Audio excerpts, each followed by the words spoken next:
last na lang, may binanggit kayong sabotahe. Ba't sabotahe? Ay, sabotahe, wala akong binanggit. Ito po, hindi po may... Medyo personal po kasi yung kanilang dahilan eh. Hindi po ba... Sa kanilang, dahil po sa medyo malapit po sila sa dati pong nakaupong punong lungsod. Pwedeng umalis doon sa petsa na yon kung hindi pa nagaganap na naisasalin yung mga responsibilidad. Hindi po ba dapat ganun din sa ganitong klase po ng mga kontrata na may tinatawag na transition period? Kumbaga, di baling magkasabay sila. Magkasabay sila na partner silang humahakot ng basura hanggang sa mag-settle po yung bagong mag-settle in yung bagong contractor dahil pagsisilbi sa bayan nito Tama. Tita, kulang ba ng truck ng basura yung bagong provider po? Dalawa sila, di ba? PhilEco saka Metro. To make it appear that you are not doing your job. To make it appear that you are not doing your job. Yo, what's up, happy people, sa mapagpalang araw, gabi, tanghali po sa ating lahat mga kois, mga gayas. For today's video mga kois, mga gayas, ay mukat tila yatang tinuruan si Mayora kung paano po maglinis dyan sa City of Manila. Mga kois, mga gayas, dahil until now, mayroon pa rin pong mga baso-basura, hindi naman po nakuha lahat, andyan pa rin po. So, nilinaw po ni Katon Nyeng. Ayan, this video is credit to Katon Nyeng, DZRH News Television, mega love shoutout po. At saka kay nung Manong Huy Gonzales, mega love shoutout. Mega love shoutout po sa ating lahat. Today, ito ng mga kois, mga guys, pag-usapan po natin, mapapanood po natin sa video ito na na-interview po si Mayora Lacuna ni Katon Nyeng, mga kois, mga gayas. At para tila yatang tinuruan kung paano po gagawin. Ha? So, naguguluhan tayo kung sino po ba ang tinutukoy ni Katon Nyeng na hindi daw ginampanan yung kanyang trabaho. Ha? So, mapapanood natin yan sa video ito, mga kois, mga guys. So, without a further ado, may mega love shoutout po sa lahat. Let's begin. Into po muna tayo.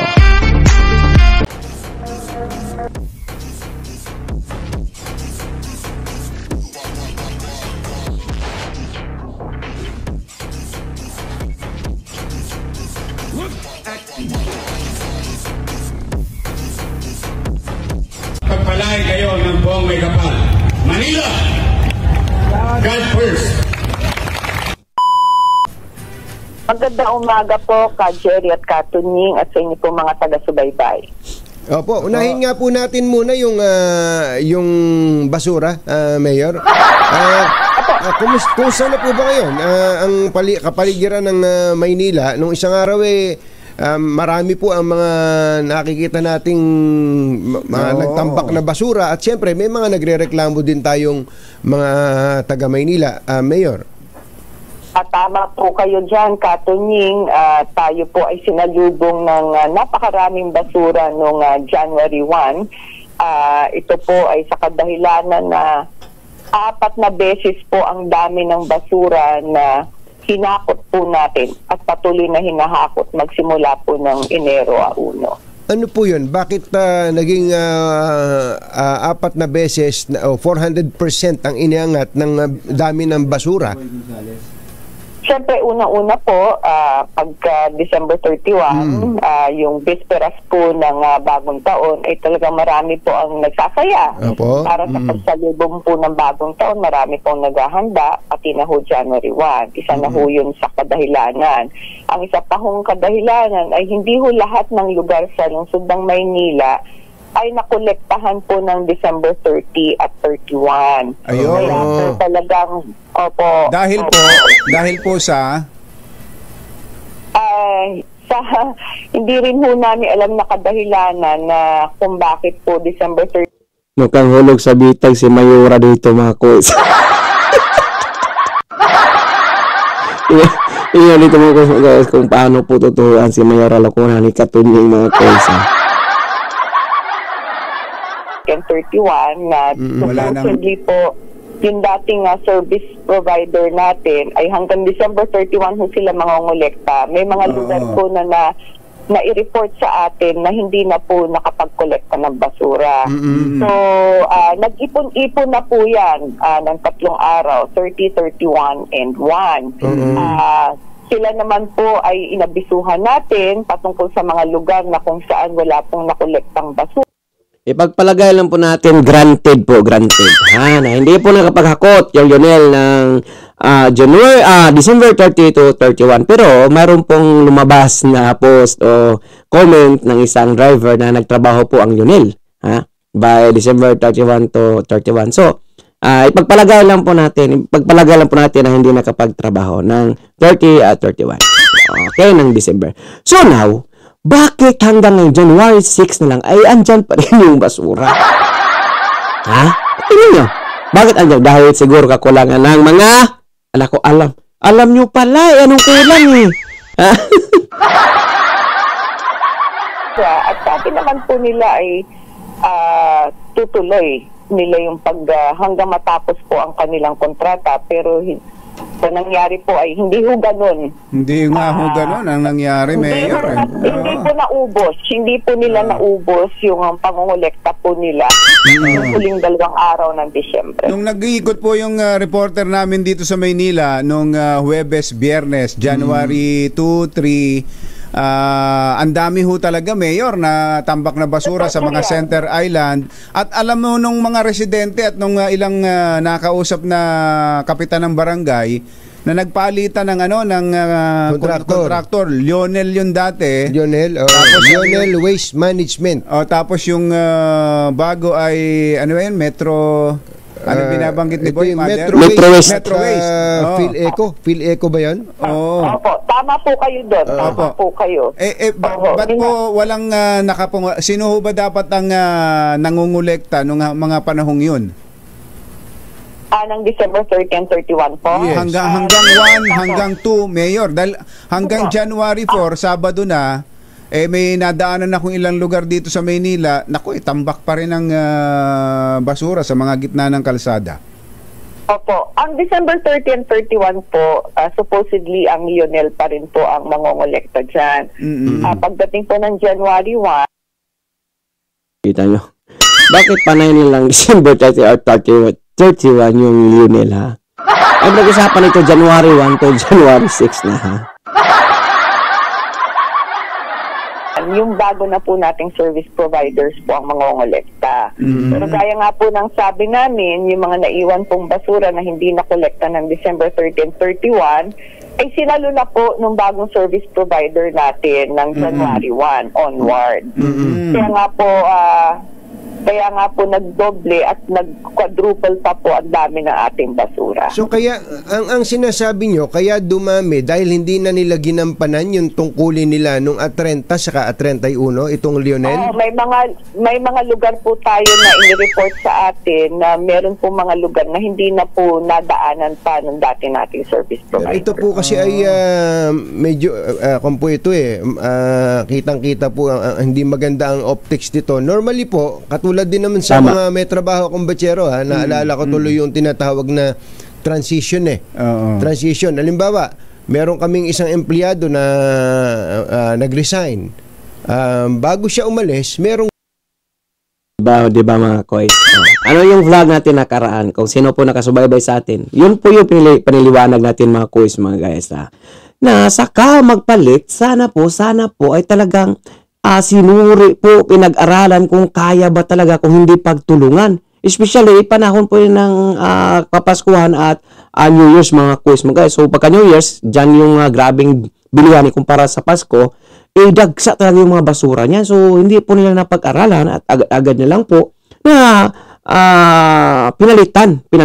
Sino ba namang sasali sa bidding? Di ba napag-alaman po natin na yung hindi na po siya sumali sa biddings kasi alam naman po na nagka-problema po. Napag-alaman po pala natin o mamaya po makita po natin yung post ng Lionel Waste Management, mga quiz, mga gayas, na malaki pala ang utang, 500 million pala mga quiz, mga gayas, ang utang ng City of Manila na hindi pa nababayaran. Sila palang may utang, mga quiz, mga gayas, pero hanggang September yun, o di ba? O nagtatrabaho pa rin sila po kahit na mayroon pa pong kulang kulang pa po ng bayad yung City of Manila. Nagtatrabaho pa rin po sila. Mamaya babasahin po natin yung post ng Lionel mga kois mga gayas, no? May patuloy na natin. Grace period na 15 days o 2 weeks man lamang hanggang makumpleto yung transition na nakapasok na yung kapalit niya. So hindi siya pwedeng umalis doon sa petsa na yon kung hindi pa nagaganap na naisasalin yung mga responsibilidad. Hindi po ba dapat ganun din sa ganitong klase po ng mga kontrata na may tinatawag na transition period? Kumbaga, di baling magkasabay sila. Magkasabay sila na partner silang humahakot ng basura hanggang sa mag-settle po yung bagong mag-settle in yung bagong contractor dahil pagsisilbi sa bayan nito ay hindi po ganun ang nangyari po, Katunying. Sinalo na ho ng bagong service provider ang ating basura nung starting pa lang po ng January 1. Wala ba kayong usapan na ganun? Hindi nyo ba sinabihan yung Lionel na meron pati ganun din sa ganitong klase po ng mga kontrata na may tinatawag na transition period? Kumbaga, di baling magkasabay sila. Magkasabay sila na partner silang humahakot ng basura hanggang sa mag-settle po yung bagong mag-settle in yung bagong contractor dahil pagsisilbi sa bayan nito ay hindi po gano'n ang nangyari po, Katunying. Sinalo na ho ng bagong service provider ang ating basura nung starting pa lang po ng January 1. Wala ba kayo? Mga kois mga klarong-klaro ha. By January 1, wala na pong kinalaman ang Lionel doon mga kois mga kaya. So ibig sabihin ng Felico at ng Metro West na po ang naghahakot na mga kois mga kaya. So until January 5, siguro ngayon January 6 ay meron pa rin pong mga basura na naka-imbak dyan mga kois mga guys. So klarong-klaro na wala na kasi December 25 nagtatrabaho naman po ang Lionel ayon po yan sa post ng isang driver sa Lionel. Mababasa natin yan dyan mga kois mga gayas, no? So kita yung mga kois mga gayas parang napagsabihan po ang ating mayora kung ano po ang dapat gagawin para mapanatili ang kalinisan dyan sa City of Manila. Napagsabihan pa o tinuruan pa mga kois, ha? Usapan na gano'n. Hindi nyo ba sinabihan yung Lionel na meron silang obligasyon na hanggang sa dulo ng kanilang kontrata kung ayaw nila nang mag-extend? Wala po kasi ang huli ho namin pag-uusap ng nagmamay-ari ng Lionel ay kung hindi ako nagkakamali kundi September po yata yun na kung saan September, so tama po ito palang post ng Lionel mga kois mga guys na ito. Mamaya babasahin po natin ito mga kois mga guys. Statement po na of Lionel Waste Management Corporation mga kois mga guys na last lang pag-usap ni Mayora ay September pa mga kois mga guys. At dito sinasabi ng Lionel na may 500 million po o 500,000 mahigit ang utang ng City of Manila. Ay ipinaalam po nila na hindi na po sila magpapatuloy sa kanila pong pangongolekta ng basura sa lungsod ng Maynila dahil po sa ibinigay nilang dahilan. Ano po yung dahilan nila? Ibig sabihin hindi sila nag-participate sa may bidding, I'm sure may bidding po yan. Hindi sila sumali sa bidding? Sa tingin ko po hindi ho kasi ako privy Katunying sa bidding hindi ho ako nakikialam kung sino ba namang sasali pa sa bidding pinagbintangan na po nila na sinabotahe ng Lionel ang City of Manila. At yan po natanong ni Katunying kanina about po sa sinabotahe, medyo iwas at ilag po si Mayora sa sabotahe na yan ha. Pero marami po tayong nakikita, nababasa, naririnig na nabanggit po yung pananabotahe. Na-interview po yan siya, di ba? Na-interview yan siya. Sino po ang gusto mag-bid, gustong sumali sa kahit anong bidding po sa lungsod ng Maynila. Hinahayaan ko po talaga yung Bids and Awards Committee na gampanan po kanila yung kanila pong trabaho. Nang sa gayon naman po ay transparent po tayo at wala po tayong kinikilingan. Noong pong September na huli nyo silang nakausap, in-inform nila kayo na hindi na sila magpapatuloy. Ano po ang rason na sinabi nila ba't ayaw na nilang maghakot ng basura sa Maynila? The reason is sabi kasi ni ate na parang nasabotahe. Yan po ang rason eh. Sino ba naman nagganado pang sumali sa bidding ng ako?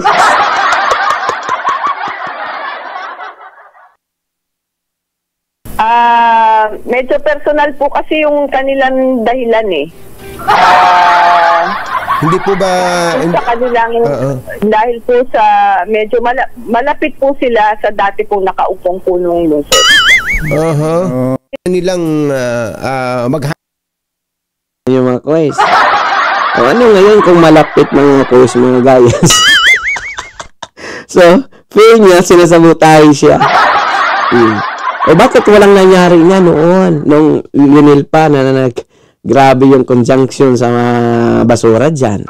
O bakit ngayon lang na pinalitan ng yung Lionel? O di ba kita niyo mga quiz mga gayas? Balikan natin. Takot ng basura sa Maynila. Medyo personal po kasi yung kanilang dahilan eh. Hindi po. So dito mga quiz mga guys, ayan po, kung nababasa nyo po. Ayan po, nag-post po ang Lionel mga quiz mga gayas, no? Ayan po. Hindi na po sila nakapagtingke at talagang gumawa na po sila ng reaction po about that issue mga quiz mga guys. Kasi lagi po silang nadidiin sa issue, ha? Ayan po dito ng Lionel Waste Management. Statement of Lionel Waste Management Corporation mga quiz mga gayas. Regarding the accusation of abandonment of its contractual obligations in the city of Maynila. Kita nyo? By January 6, 2025, so this day po, naglabas po sila ng statement mga quiz mga guys. Sabi ng Lionel Waste Management Corporation would like to thank the city of Manila for the opportunity to serve our beloved city for 25 years through our garbage collection services. We are deeply concerned that news is circulating that we abandoned our duty with the city of Manila before our contract ended on January 31, 2024 mga quiz mga guys. We strongly refuse this accusation, which grossly undermines the hard work and effort of all our garbage collectors, who we thank deeply for their outstanding service. In fact, last December 23, 2024, when we announced to our employees that our contract of service is ending on December 31, 2024, we mandated them to continue doing our usual services until the end of our contract. O, klaro-klaro mga quiz mga gayas. Especially in anticipation of the usual surge of garbage brought about by the holiday season. Yung December mga quiz mga gayas. At saka January. Last September 2024, we met with Mayor Lacuna, informing her that we will not participate in the 2025 bidding because of the city's mounting unfair obligation to Lionel. May utang. Unfair obligation to Lionel in order to give the city enough time to prepare and ensure a smooth transition to the new services provider. Kita nyo mga quiz magayas. So doon pa, sinabi na nila na hindi na sila sasali sa bidding para yung transition ay smooth. O diba? Dapat nung pagpasok nung, diba? Dapat nung last na ng December 31, dapat yung Metro West at saka yung PhilEco pumasok na sa Pasko or sa December 25 para magiging smooth. Pero wala eh. Hindi nila nagawa yun eh. Hindi nila na-anticipate yung mga Kois Magayas. See, enough time to prepare and ensure a smooth transition to the new services provider. Our company, Lionel, has always put our clients first and has never nor will ever abandon our duty of garbage collection. We have faithfully served our contract until December 31, 2024 despite the City of Manila's total debt to our company amounting to 561,440,000 pesos, mga Kois, mga Gayas. Our fulfillment of our obligation is well documented with timestamp.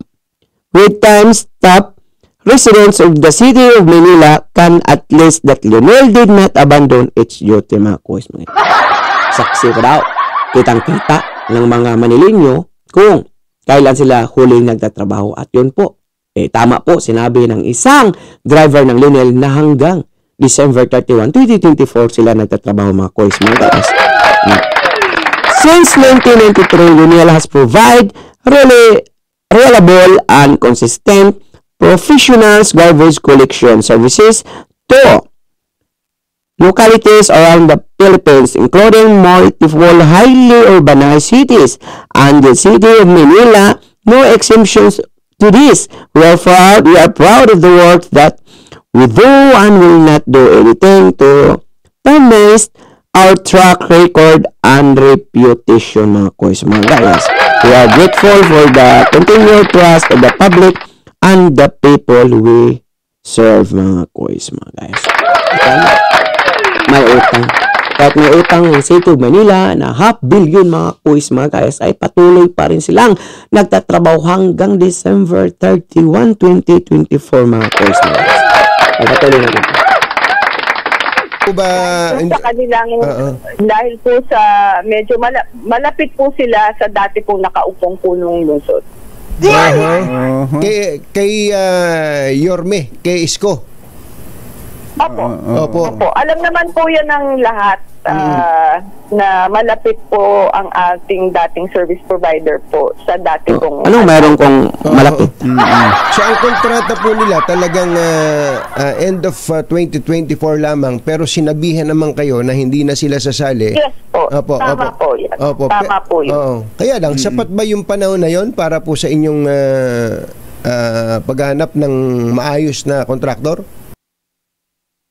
September pa 2024, sinabihan na sila para mas smooth yung transition. Pero talaga hindi po nila pinaghandaan o wala po silang initiative na ginawa na baka mangyari yun.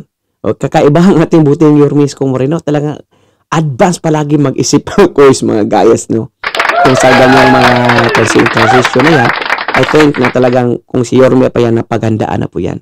O baka December pa ay talagang pinapasok na yung dalawang kontraktor para mapag-aralan nila kung ano yung dapat gagawin nila para pagdating ng Pasko at New Year ay magiging smooth. Pero hindi po nila nagawa eh. Ay, sa tingin ko kasi meron naman po yung bidding process, Katunying. At binigay naman po natin sa mga gustong sumali sa kahit anong bidding po yung mga terms of reference na kailangan po nilang tupdin kung sakasakaling sila po ang mapipili o magwawagi sa kahit anong bidding.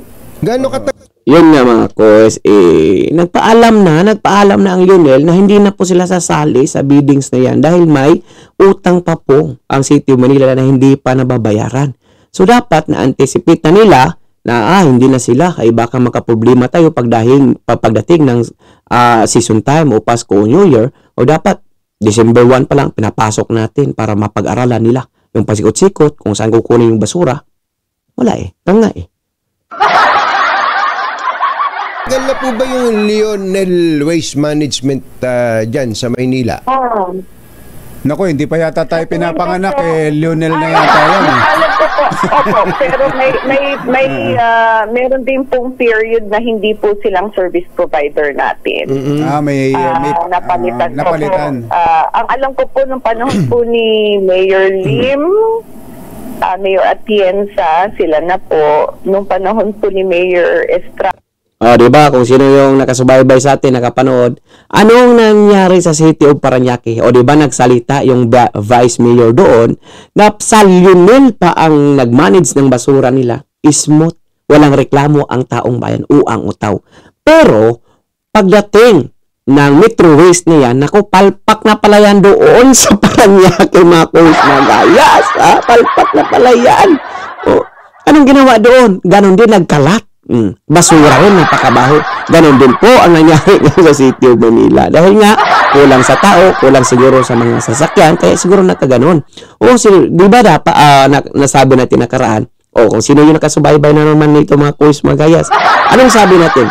O, mas mabuti pa siguro, kasi kaya naman talaga gumastos ang City of Manila ng kahit na malaking halaga. Kaya alam naman po natin na malaki po ang ira sa City of Manila. So, pwede po silang gumawa o bumili o gumawa ng ordinansa na bibili na lang sana ng mga compactor na mga garbage na truck, mga kuys, mga gayas, no? O di ba? Para ma-monitor lang palagi o makikita palagi kung saang lugar yung hindi palaging makukuha ang basura. So doon, pwede mong i-fire yung mga driver o collector doon. O, mas maganda siguro yung mga kuys, mga gayas, no, na bibili na lang ng mga truck o compactor o mga garbage truck yung City of Manila. So, makakatulong pa po yan sa mga residente o mga Manileño, mga batang Manila na hanap buhay kasi doon sila kukuha ng mga driver o yung mga garbage collector o diba? Dagdag po trabaho. Yan mga kuys, mga gayas, no?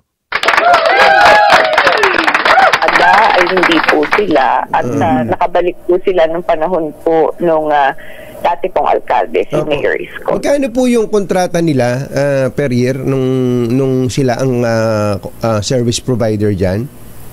Magkano po? Opo. Isang taon. Sa tingin ko po ang alam ko po nasa 700 plus million. Wow. 700 million per year. Apakalaking kontrata pala ng basura ng Manila. Ano po yun? Apakalaking kontrata talaga, mga kuys, mga gayas. 700 million. So this year, 700 million, tapos may utang silang 500 million na higit. So, 100 million lang na higit yung nakuha ng Lionel this year.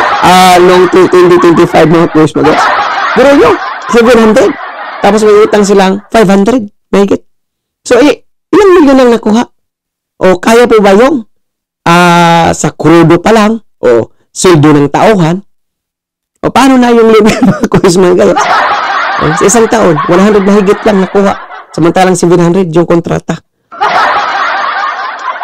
Yung paghahakot lang ho ba yan? Paghahakot ang kanilang tungkulin? Pati ho kung yung pagdadump po sa atin po mga transfer station, kasama po sa kontrata. The rest po, yung mapping po, sa lungsod ng Maynila na po. Kayo na. Department of Public Services na po ang gumagawa niya. Opo. Kaya po ganun yung tanong ko, Mayor, kasi ang laki ng kontrata sa basura eh. Sobrang laki. Isip-isipin nyo, halimbawa sa nakalipas na 6 na taon, wag na isama itong huling taon nyo, no? Yung 5 taon na lang mula kay Yorme. Kung 700 million kumbachero times 5 years, that's grabe naman si Katunyo. Huwag mo na isama itong huling taon mo. Parang alam mo, Katunyo, na matatalo sila ko na eh. Grabe ka naman, Tunyo, ha? Na pinagkatawa mo kami. 3.5 billion pesos eh. Hindi niyo po ba na i-consider? Hindi niyo po ba na i-consider na mag by administration na yung isang reporter na nagbalita pa kay Sir Boy Gonzales, may mga basura pa. Sabi, meron pa, marami pa. Grabe ka, Katunong, parang sinabi mo na, last mo na yan, ha?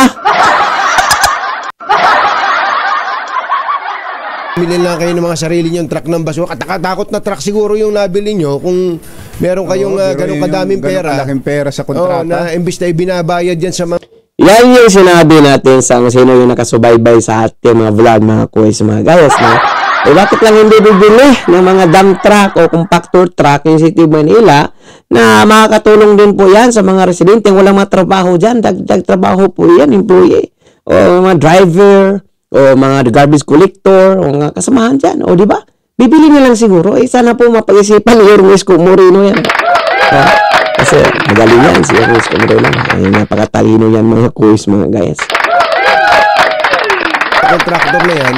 At mas kompa po, baka mas masusuheto pa ho ninyong mabuti ang mga trabahador dyan. At pagka hindi nagakot ng basura, tanggalin nyo sa trabaho. Ganun po, Mayor. May punto naman po kayo, Katunying. Kaya lamang po, meron din po kami mga limitations, lalong-lalo na po sa number of personnel. Kasi po, kahit anong lungsod po, ay meron pong cap sa porsyento ng personnel na pwede po nating i-hire para po gawin po ito. Nasa 45% lang po. May limitation po. Kapag tayo po ay yung siguro yung mga truck, pwede naman po yan sa budget natin. Pero po yung personal services, doon po tayo magkakaroon ng problema. Opo. Sa ngayon, Mayor, anong report sa inyo? Nahakot na ho ba lahat ng basura na natambak? Ay, ngayon naman po, ongoing po, 24/7 naman po, mangilan-ngilan na lang po yung mga lugar, mga bagong basura na po ang hinahakot natin ngayon. Nagmamapping na lang po tayo ngayon, hopefully by the end of the week, regular na po tayo programming. Strict, nakausap ko naman po yung dalawang service provider natin nung Biyernes at inassure naman po nila na maibabalik na po sa regular na paghahakot within the week. Opo. Mayor, nasa linya lang po namin ang aring RH29 Boy Gonzales. Magre-report din ho sa inyo para mas malaman nyo. Asset mo ng Boy Gonzales. Tunain, Boy Gonzales, come in, boy. Come in, boy. Jerry. Oo. Ayan, dinaanan natin yung good morning, Mayor Hani. Dinaanan natin yung kaaba nitong Rizal Avenue sa area ng tabi ng Chinese Cemetery. Nakunan ko ng video. Sobrang dami na naging yung video natin ano yan, mga bagong basura ba yan o itong mga naipon pa yan nung 31? Mula nung January 1, itong tambak na basura. Dumami na lang kasi nga dinahakot yung gilid ng Chinese Cemetery at yung boundary. Nakausap ko rin yung mga barangay chairman dyan sa Barrio Obrero. Ang sabi nila, at unang-una, ay iisa lamang yung truck na dumaan, hindi dumadaan sa mga maliliit na kalsada. Kasi isang kalsada lang mula Limay, Gaba ng Arpapa. Kaya yung iba mga residente dyan sa mga street ng Pio Campo, Serrera, kapag inilabas nila yung kanilang mga basura, ay napupuno na agad yung isang truck. Nako, eto. Sabi ni Chairman Aladin, ang sabi ni Chairman ng mga chairman dyan, ay ang ginagawa nila, isang beses lang sa umaga, alas 5 ng umaga, pero hindi pa nahakot yung kahaba ng Arpapa. Puno na agad yung truck. Ang sabi ni Chairman Aladin Cuevas ng barangay dyan, sabi, 3 oras bago makabalik yung truck ng basura. At January 1, nagsimula yan sa area ng Barrio Obrero, 4 na araw na hindi nakapagakot. Klaro. By December 25 to December 31, walang basura. Nag-umpisa daw January 1. Klaro. Si Manong Boy Gonzales na ang nagsabi, mga kuys, mga guys. Siya na mismo nagsabi na nag-umpisa yan January 1. So walang basura sa December 31 sa area na yun, mga kuys, mga guys. Hindi na po natin alam sa ibang area, mga kuys, Ang Metro Waste. Kasi saksi kami dyan ng mga barangay Kasi sinusubaybayan ko yung lugar na yan dahil inihintay nga yung mga truck ng basura.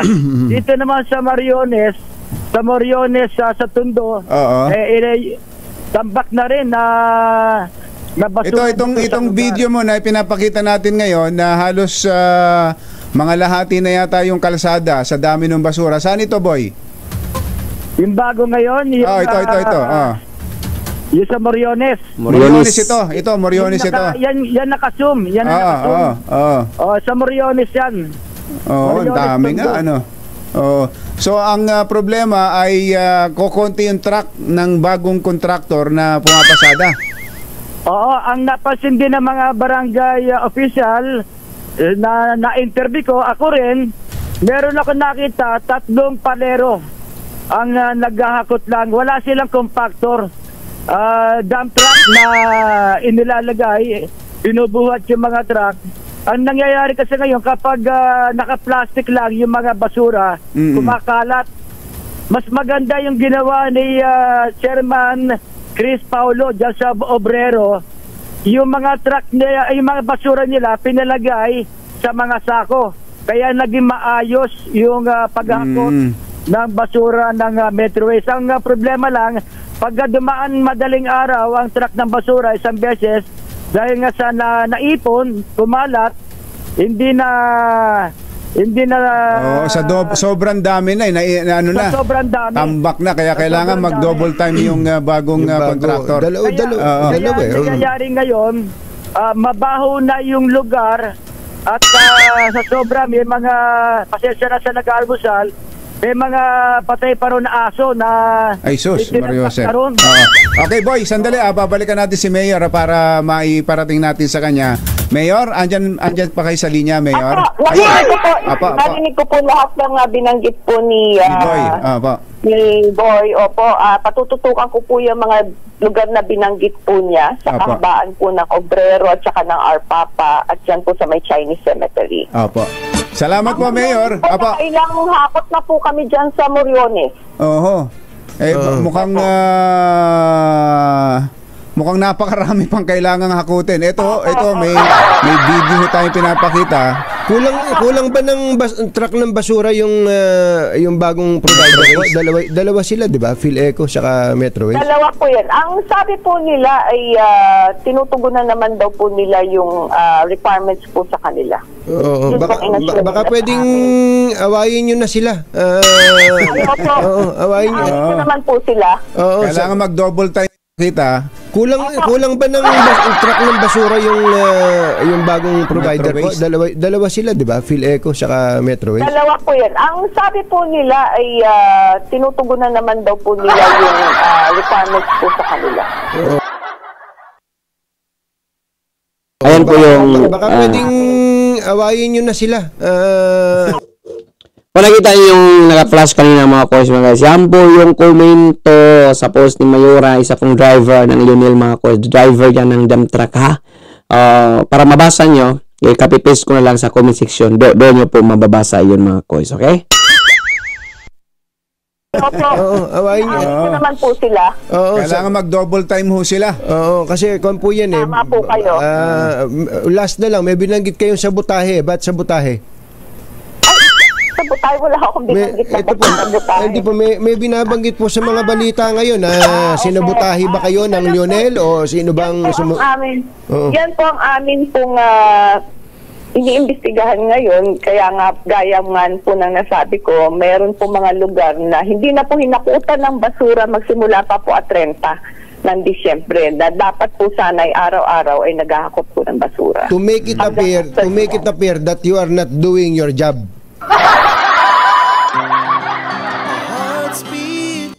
Sino kayong sinabihan ni Katunying nung to make it appear you are not doing your job? Yung ano ba? Yung si Mayura ba? O kaya, pwede kaya yung yung service provider mga course mga guys. Sa tingin nyo, sino kayong sinabihan ni Katunying? Okay, Nakita niyo mga Kois mga, mukhang gusto pa yatang pasinungalingan ni ate na hindi niya nabanggit na sabi niya na dati naman kasi na sinabotahe. Ngayon, natanong ni Katunyeng about that parang ilag Pag-komento po yung mga opinion o reaction sa video ito mga Kois mga guys. Pag-komento sa ating comment section mga Kois mga guys. So for now, I'm Gam Manila. God first, God bless all, peace. Bye-bye. To the city streets, we began to feel the fire. We rise like tall buildings.